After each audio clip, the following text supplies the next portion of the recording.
તો હાલો બાપા સીતારામ બધાને, અને આજે મળીએ નવા વિડીયો સાથે. તો આજનો વિડીયો છે કે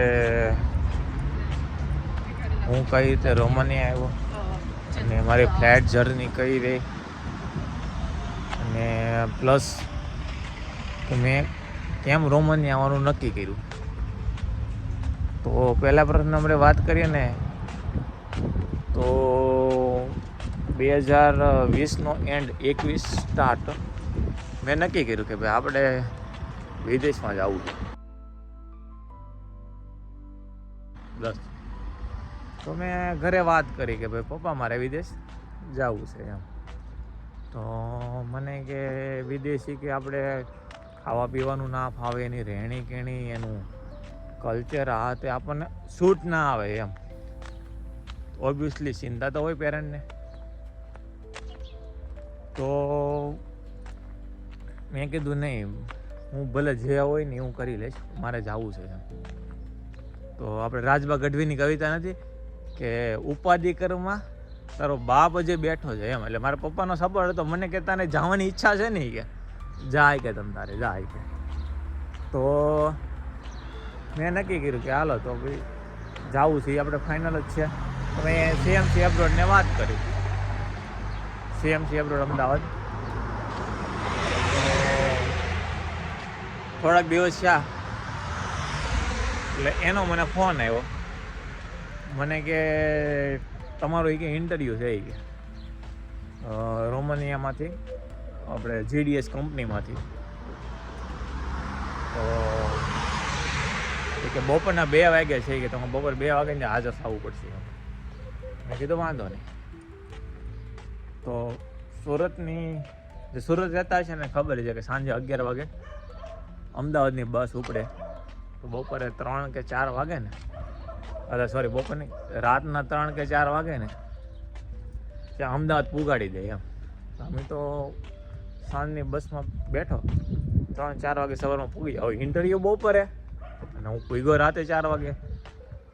હવે ધીરે ધીરે કરતાં કરતાં સવાર પડી અને ઓફિસ ખુલી, ઓફિસે ગયો.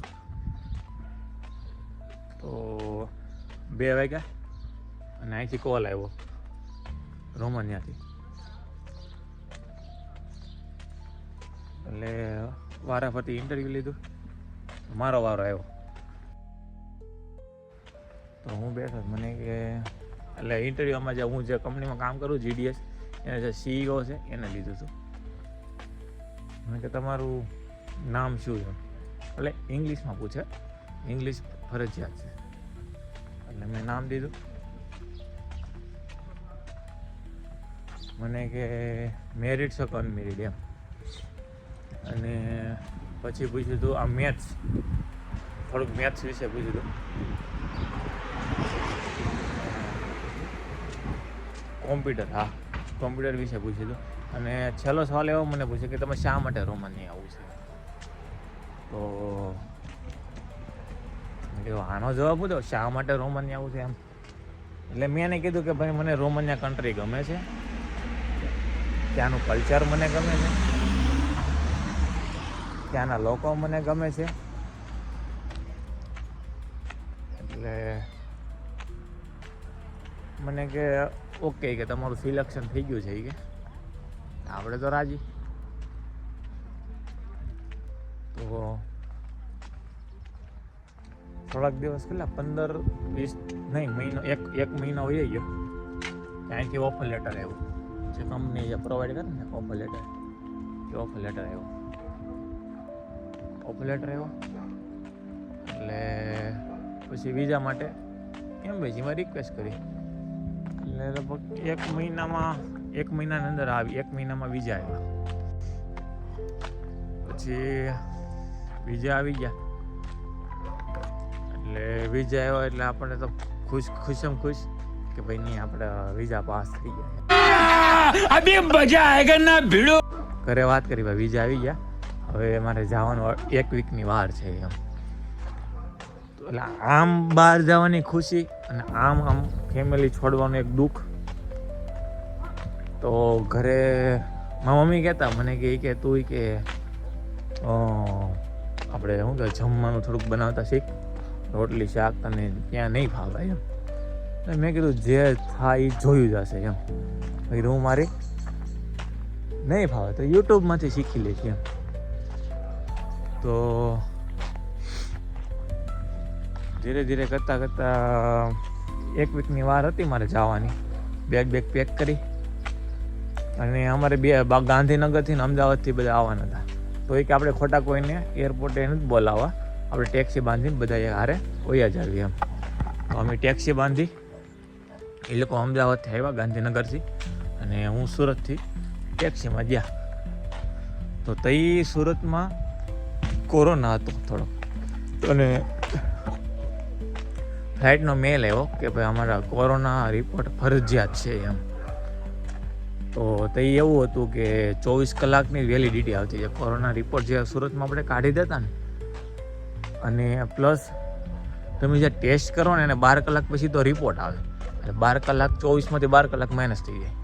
તો 12 કલાકનો મારી પાસે રિપોર્ટ હતો અને અમે જે ફ્લાઇટના 10 કલાક પહેલાં એરપોર્ટે પૂગી ગયા અને ફોટો શૂટ કર્યો ને એવું બધું કર્યું. તો અંદર રાતના 3 વાગ્યાની ફ્લાઇટ હતી. તો અમે અંદર ગયા અને મેં કીધું ચાલો બેગ જમા કરાવી. કાઉન્ટરે ગયા તો એ કે તમારો કોરોનાનો રિપોર્ટ નહીં ચાલે એમ. કારણ કે અમારી જે ફ્લાઇટ હતી ને 2 ટુકડામાંથી, મુંબઈથી દોહા અને દોહાથી બુખારેસ્ટ. બુખારેસ્ટ છે ને એ રોમાનિયાનું કેપિટલ છે. તો તમારું કે જે કોરોના જે રિપોર્ટ છે ને કે તમારી કે દોહા ત્યાં તમારો રિપોર્ટ કે પૂરો થઈ જાય છે, એટલે આ તમારો રિપોર્ટ નહીં ચાલે કે સોરી. અમે ગભરાઈ ગયા કે આ પહેલી ફ્લાઇટ અને જો બધું કેન્સલ કરશે, બધું આ બધી બેગું લઈને આવ્યા, આ તમે કરશું શું? અમે જે ટેક્સીમાં આવ્યા એ ટેક્સી અમે પાછી મોકલી દીધી. મેરા ઘરે જવાનું ના થાય, કરવું શું એમ. મને કે તમારો રિપોર્ટ કે એટલે અમે લગભગ કેટલા 10 જણા હતા. મને કે તમારે એકનો રિપોર્ટ નહીં ચાલે કે તમારે દોહા બધાનો રિપોર્ટ કે પૂરો થઈ જાય છે. એટલે વેલિડિટી જે રિપોર્ટની હતી એ કે દોહા પૂરી થઈ જાય છે એમ. તો મેં કીધું વાંધો નહીં. મેં કીધું હવે તમે આનું સોલ્યુશન આપો, કારણ કે હવે રાતના 12:30 1 વાગ્યા મુંબઈ એરપોર્ટે. તો અમારે વાનું કરવાનું શું? હવે ક્યાંય હોસ્પિટલમાં જાવીએ તો અહીંયા ફ્લાઇટ વહી જાય, તો કરવું શું?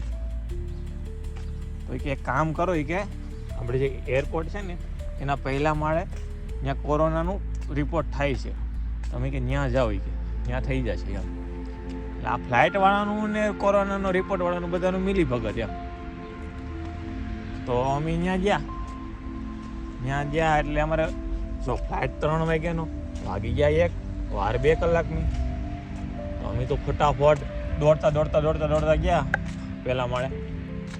તો ત્યાં ગયા એટલે મને કે એક જણાના 4500 રૂપિયા. એ તો ગરજના ભાવ માંગે. એટલે મતલબ આ બધાનું શું કે એરપોર્ટ ઉપર બધાનું મિલી ભગત જ હતું, એરલાઇન્સ વાળાનું બધાનું અને આ બધું એરપોર્ટ વાળાનું બધાનું. તો કે એક જણાના 4500 રૂપિયા. તો અમે હતા 10, ટોટલ જ્યાં 45,000 રૂપિયા.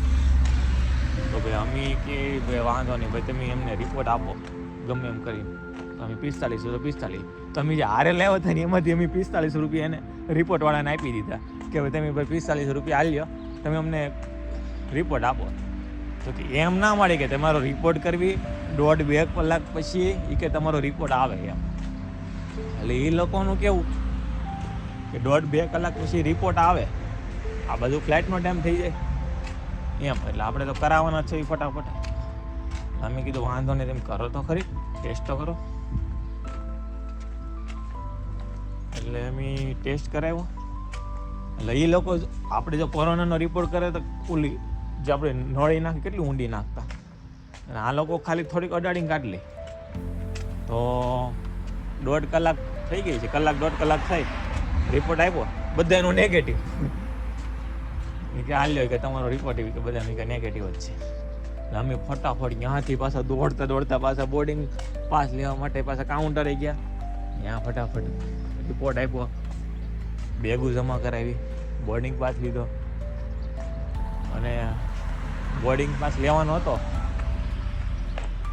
આ મારી પહેલી ફ્લાઇટ એટલે આપણને ઉત્સાહ એટલો હોય તો ભાઈ મેં એને કીધું ભાઈ મારી પહેલી ફ્લાઇટ છે તો મને મતલબ વિન્ડો સીટ એટલે બારીવાળી સીટ મળે એવું કંઈક આપો ને કે ભાઈ આપણે બહારનું જોવી કે આપણે તો પહેલી વાર પ્લેનમાં બેસવાનું એટલે આપણને એમ થાય ને કંઈક અનુભવ લેવી એમ.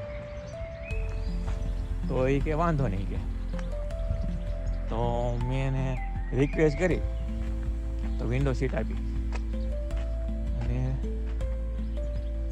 અમે ત્યાંથી દોહા પી ગયા 5 કલાકે. દોહાથી બુખારેસ્ટ પી ગયા.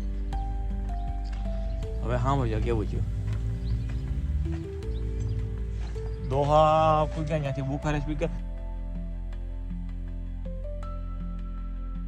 જો આમાં છે ને આમાં કેવું છે ખબર તમને કે તમે કંપનીમાં પાસ થઈ જાઓ ઇન્ટરવ્યુમાં કેટલા સ્ટેપ આવે તમે જો અઘરા. કંપનીમાં પાસ થઈ જાઓ પછી તમારે એમ્બેસીમાં ઇન્ટરવ્યૂ આવે. એમ્બેસીના ઇન્ટરવ્યુમાં પાસ થઈ જાઓ પછી તમારે મુંબઈ ઇમિગ્રેશન આવે. તમે ઇમિગ્રેશનમાં પાસ થઈ જાઓ પછી તમારી પાસે બુખારેસ્ટ ઉતરો ત્યાંનું ઇમિગ્રેશન આવે. તો ત્યાંના ઇમિગ્રેશનમાં અમે ત્યાં ઉતર્યા તો અમને કે કઈ કંપનીમાં આવ્યા. અમે કીધું આવડે આ કંપનીમાં. કઈ સિટીમાં છે? અમે કીધું અરાદ. અમે અમારી કંપનીનું નામ આપ્યું. હું જે કંપનીમાં કામ કરું છું ને GDS મેન્યુફેક્ચરિંગ સર્વિસ છે. ગૂગલ ઉપર સર્ચ મારજો GDS છે. GDS ટૂંકું નામ છે.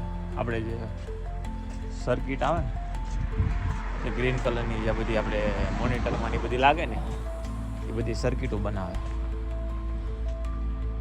તો અમે કીધું ભાઈ બધું અમે ડિટેલ આપી તો એ કે તમે ઇન્ડિયાથી આવ્યા એટલે એને તો આમ પાસપોર્ટ એટલે ઓબ્વિયસલી ખબર પડી જ જવાની છે કે ઇન્ડિયાના છે એમ.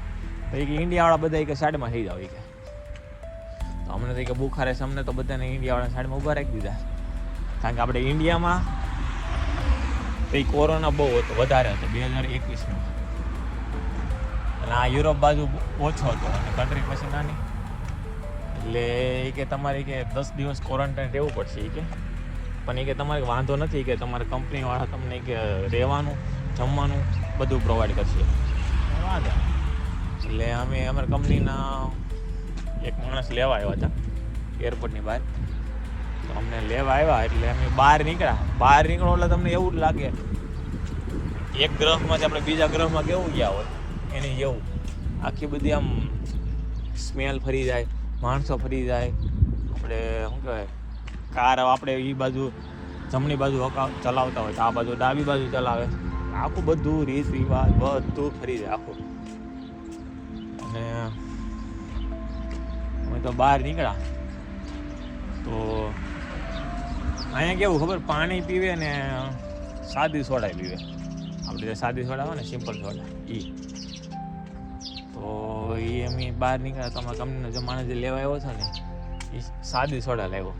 અમે તો પાણીને વેમમાં પીધું તો અમને એમ સાદી સોડા. અમે કીધું લે એ કે એને કીધું એ વિશે એને કીધું કે અહીંયા બધા બ્રેડ ને એવું બધું ખાય ને એટલે કે સાદી સોડા પીવે એટલે પચી જાય એમ ફટાફટ. એટલે પછી અમે ગયા આવ્યા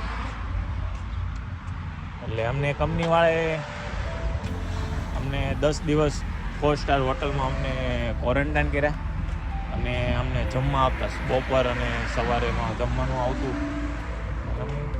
એટલે એમ કે વાંધો નહીં એવો પણ આ જે પહેલી જે ફ્લાઇટ હોય ને કહેવાનો મતલબ એ કે જે આપણે જે પહેલી ફ્લાઇટની જે આપણો અનુભવ હોય ને જે પહેલી ફ્લાઇટનો જે આપણી જે મજા હોય ને એ આખી વાત જ અલગ છે. એ આખી મજા જ અલગ છે કે જે પહેલી ફ્લાઇટમાં જે મજા આવે ને અને એ અનુભવ છે ને એ આખી જિંદગી યાદ રહે.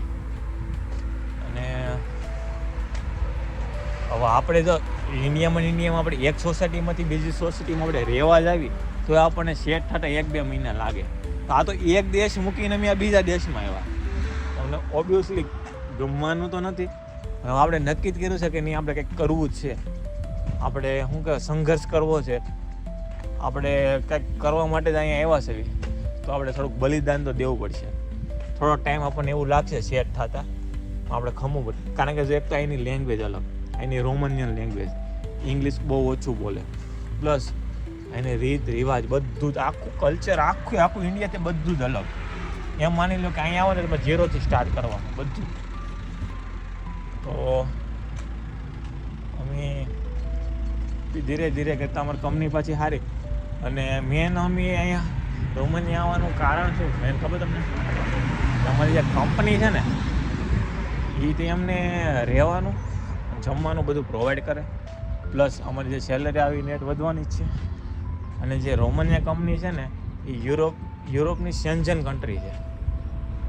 એનો મતલબ એ થાય કે અમારી પાસે TRC કાર્ડ હોય ને એની ઉપર અમે યુરોપની 28 કન્ટ્રીમાં વગર વિઝાએ ફરી એકવી. આપણે કેમ એક સિટીમાંથી બીજી સિટીમાં જાય કે સુરતથી અંકલેશ્વર કે સુરતથી ભરૂચ જવું હોય તો કેમ આપણે તરત વયા જાય, એમ અમારે અહીંયા ધારો કે જર્મની છે કે આપણે શું કહેવાય ફ્રાન્સ છે, મતલબમાં સ્વિટ્ઝરલેન્ડ છે, કે જે આજુબાજુ યુરોપની જે 28 કન્ટ્રીમાં અમારે જવું હોય ને તો ખાલી પ્લસ ફ્લાઇટ બુક કરો, બેગ પેક કરો, નીકળો, બસ.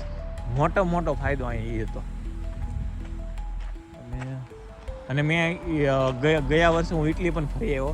મેં એક વિડીયો મૂક્યો હતો, નીચે છે ઇટાલી પાર્ટ 1 અને પાર્ટ 2, ન જોયું ને જોઈ લેજો. અને બસ આ રહી અમારી જે શું કહેવાય જર્ની, કઈ રીતે આવ્યો એ. અને જો વિડીયો ગમ્યો હોય તો લાઈક કરજો, સબસ્ક્રાઈબ કરજો અને શેર કરજો. ચાલો મળીએ નવા વિડીયો સાથે.